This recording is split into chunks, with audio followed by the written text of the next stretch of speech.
Hello students, hope you all are doing good. So in this lecture we will be discussing static members in C++. Okay. So in your earlier classes you have also come across this keyword, that is static.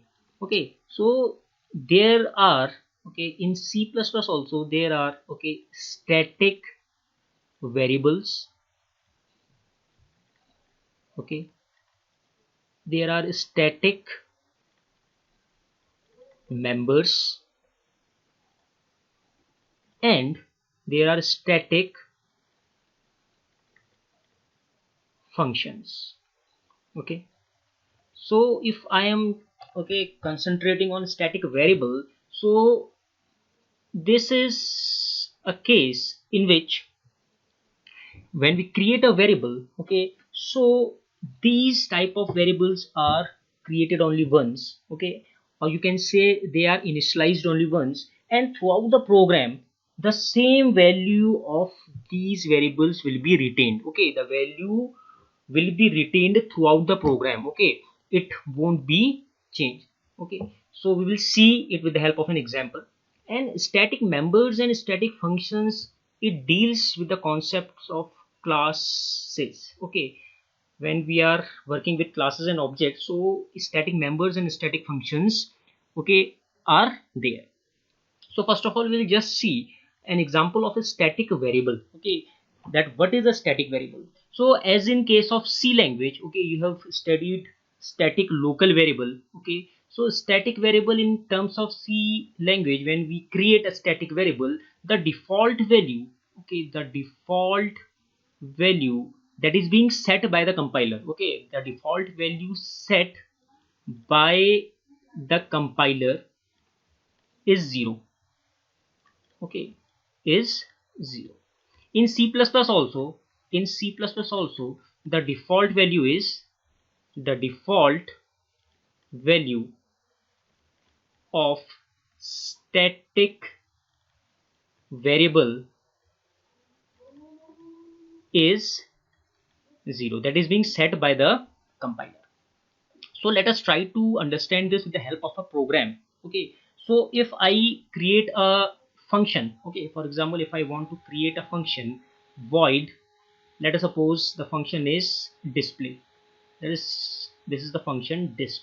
Okay, and if I, okay, if I create a variable with the help of a qualifier static, okay, so this is a qualifier, this is a keyword basically.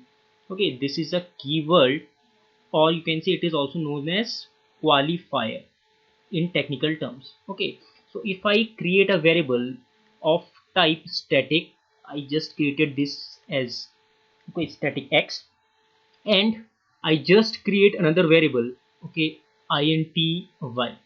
Okay, so this is a static variable, this is a static variable. Okay, and this is, you can say, this is a simple non static variable. Okay, so if I, okay, if I try to increase the value of this x as x plus plus, okay, and I just want to print the value of, okay, x, so if I just write value of x, okay, for example, so it will be like, this is x, okay, and since I haven't initialized y, it will print some garbage value. If I try to print the value of y, then obviously it will compile and it will print some garbage value, because I am not focusing on this non-static variable now. So if I just print value of y as y, so it will print some garbage value depending upon your machine. So if I just, okay, close this, and if I try to, okay, if I try to create a main function, okay, if I try to create a main function, and inside this main, okay, if I just write, for example, okay, if I write, if I call, okay, if I call this function disp, okay, so this is the function I am calling. Okay, and again if I call this disp, okay, so what will happen? Okay, can you, okay, tell that what will happen? So kindly focus on only this particular part, okay, only this static variable. Kindly don't focus on the non-static variable here. So if I try to access it, okay, so by default, okay, by default the variable, the value of this variable has been initialized as 0 by the compiler, okay. So when we created it, the compiler has initialized this value as 0. The compiler has set this value as 0 because it is of type static. So when we are trying to access this, okay, when this function will be called, okay, when this call will be, okay, transferred, or when compilers see this call, then obviously, okay, this will be transferred, okay, to this particular area, okay, the call will be transferred to this particular area, okay, and inside this, okay, the value of this x will be incremented. So initially the compiler has set the value as 0. Now the value will be incremented from 0 to 1. So the updated value will be 1, and it will print the output as cout value of x1, okay. But okay, again, okay, but we have to, okay, again we have called this function second time. So when we are calling this function again, so what will happen, okay, this x, okay, this x won't be reinitialized again, okay, it won't be reinitialized again, okay. This value 1, okay, it will take only this value 1, that is the most recently used value. This value will be incremented, okay, and now the output will be 2, okay. So it will be shown as, the output will be on your computer screen, it will be shown as 1, okay, for the first function and 2 for the second function. So this value is being updated, okay, that is the current value that is being used by the, that has been set, or that has been incremented by our counter, okay. There is no reinitialization in case of static variable. Same copy will be reflected, same copy will be updated, okay, again and again, and its scope will be, okay, throughout the program. This display, if we call this display n number of times, then this value will be updated, okay, the current value of the, okay, the particular variable x will be updated on this particular this function, okay. And if, for example, okay, if I have just, okay, remove this static part, and if I want to, okay, if I want to access this, so I have to, okay, obviously I have to initialize this also. So for example, if I, okay, initialize this particular x with some value, let us suppose 10, okay. So now what will happen, okay, now the compiler will, okay, it will just call this function, and being a non-static function, okay, this will print, okay, this x will print, okay, 11, it will print 11, okay. Again when the second call will be provided, okay, again when the second call will be provided, now again the reinitialization will be done, okay, there will be no updation on this current value, okay. So this non-static member won't update this current value. Again the reinitialization on this x will be done, and again x will be initialized as 10, and again the value of the x will be printed as x plus plus, that is 11.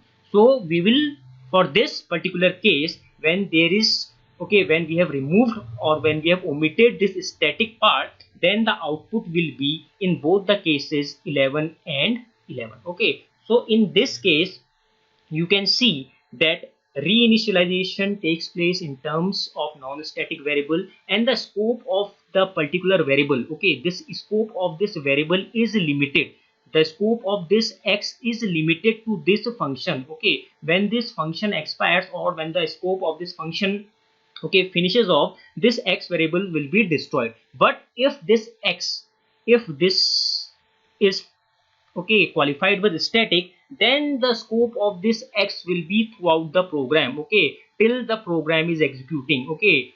So this is the main difference between a static and a non-static variable. So this is a local variable, okay, static local variable and a non-static local variable. So now we will see, okay, now we will see the second concept that is we should be more focused on, that is the static, okay, the static data member. So now the concept of data member is there. So when we are seeing this term data member, then obviously our mind should focus on the concept of class. So now we are more interested in creating a class and accessing these static variables with the help of certain entities of the class. Okay, so what I'll do, I'll just create an example, and I'll just tell you that if I create a class, for example, I create a class. Okay, let us suppose the name of the class is sta. Okay, this is a static, and in this public section, okay, I just create a variable of type static int x. Okay, I haven't initialized this variable, okay, because there are certain rules that this static variable, when we are creating a static variable inside the class, then we can only declare it inside the class. Okay, only declaration can be done. Okay, no initialization inside the class, no initialization. Okay, no initialization of static variable, static variable inside the class. So this is a rule we have to follow. So when I'm creating this variable as static, then okay, I have to, for example, I have just complete this class, then I have to initialize it also. Okay, because if I want to access this, then obviously the compiler will set, okay, in this case also the compiler will set it the default value as 0. But what if I want to explicitly set some value? Then we have to provide some memory to this static variable. Okay, because in terms of if we are just creating instance variables, okay, so the memory to the instance variable will be created as soon as we are creating the objects. Okay, so the instance variables are completely dependent upon the object's creation, but the static variable is not dependent on the creation of the object. Okay, whether you create an object, okay, the static variable will be there. Whether you don't create an object, the static variable will be there. So in both the case, the scope of the static variable will be there in our program. Okay, so we can say that it can be accessed with the help of objects, and it can be accessed without the help of the objects. So the second line, that it can be accessed without the help of the objects, that is very important, and that's why we are using static variables in our program. Okay, so the default value is, okay, the default value for in this case also the default value is 0.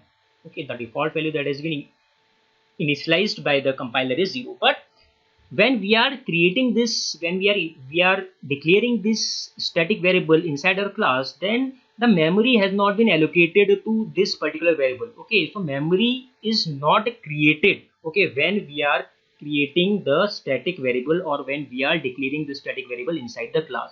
So we have to create the memory, we have to write certain syntax in order so that this variable x will get some memory. So what is the syntax for providing the memory to this variable x? The syntax is the name data type, okay, the data type